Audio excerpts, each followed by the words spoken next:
Happy Martin Luther King Jr. Day. I'm Art Chang, speaking to you from my home in Brooklyn, New York, and I'm just recovering from 3 weeks of laryngitis when I was literally speechless. Today, I celebrate Dr. King as a call to action.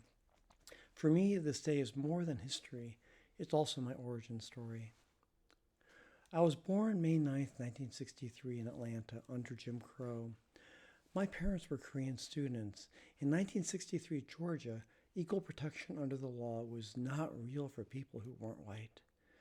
I think of my parents riding in the back of buses, using degrading public facilities, avoiding restaurants that didn't have to seat them. Jim Crow was far more than prejudice. It was policy, laws designed to enforce a racial hierarchy.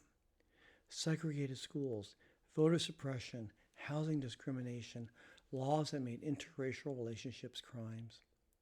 It wasn't only that some people were racist. The system was built to produce racism, to deliver it via the police and the courts, and to legitimize extra-governmental violence.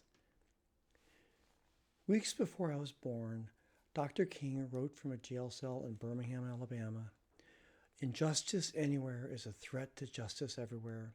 We are caught in an inescapable network of mutuality, tied in a single garment of destiny." King and the movement didn't just change hearts, they changed the law. The Civil Rights Act attacked segregation. The Voting Rights Act attacked voter suppression. The Fair Housing Act attacked housing discrimination. And those same moral forces overturned another pillar of America's racial caste system, our immigration laws. For decades, U.S. policy treated Asian immigrants as undesirable or impossible. Only privileged Asians could study here, and citizenship was far more a dream than a possibility. In 1965, the Immigration and Nationality Act abolished the national origins quota system. It opened a path for families like mine to belong. In 1972, my parents became citizens. Sang-hoon became Sam. Jung-hwa became Jeanette. Whitewashed, but definitely not white. I was raised in an all-white school district in Akron, Ohio, with fear, violence, and isolation. Racism when I left home, violence when I returned. I learned early the law doesn't protect you when you aren't white. But one dream propelled me: in America, where everyone can live with dignity, with housing, food, health care, opportunity as rights. And those rights kept expanding to encompass the broader American ideal that dignity is something you can be born with, for women, for LGBTQ people. I've tried to do my part, running for office, a decade on New York City's Campaign Finance Board, co-creating NYC Votes to expand voting access, co-creating NYC Votes Contribute to blunt the power of big money. If we have learned anything over the past few years, it's this: the promise of democracy isn't self-perpetuating. We make it real, or it becomes history. And as we have seen, history can be erased. But now the advances of my lifetime are at risk. Voting rights narrowed and perhaps threatened. Civil rights enforcement weakened. Equal dignity is being replaced with something darker. Conditional dignity. Your rights depend on the approval of the powerful. So what does dignity mean for working Americans today? Every day is a struggle to make ends meet. 60% of Americans can't weather normal emergencies: car repair, a medical bill, a missed paycheck, and the public safety net. That's not dignity. That's barely survival, and that isn't freedom. The ghosts of Jim Crow are coming back.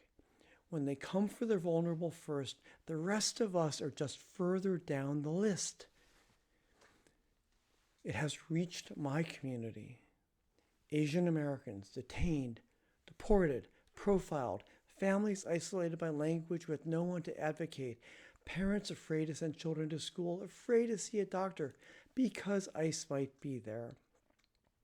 The network of mutuality King warned us about, it started somewhere else. Now it's here. There's another part of King's letter I've carried inside me for years. When you have seen hate-filled policemen curse, kick, and even kill your black brothers and sisters, when you see 20 million brothers smothering in an airtight cage of poverty, when you are forever fighting a degenerating sense of nobodiness, then you will understand why we find it difficult to wait. King wrote, "There comes a time when the cup of endurance runs over. That's now.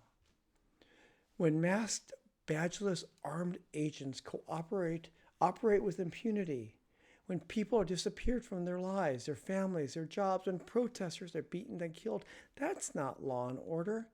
That's lawlessness legitimized by power."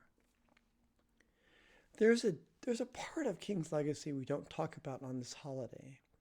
In 1967, King condemned the Vietnam War. He named the giant triplets of racism, extreme materialism, and militarism.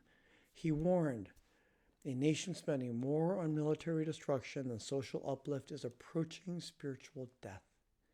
King saw it. Imperialism abroad and injustice at home are the same sickness, and now we're watching it again. Military takeover of Venezuela, threats to annex Greenland, saber rattling over Panama, billions of military aid to Israel that could be used to fund dignity at home. Some seem to think that it's about strength. It's the arrogance of empire that King opposed 60 years ago. MLK Day isn't about comfort. It's about responsibility.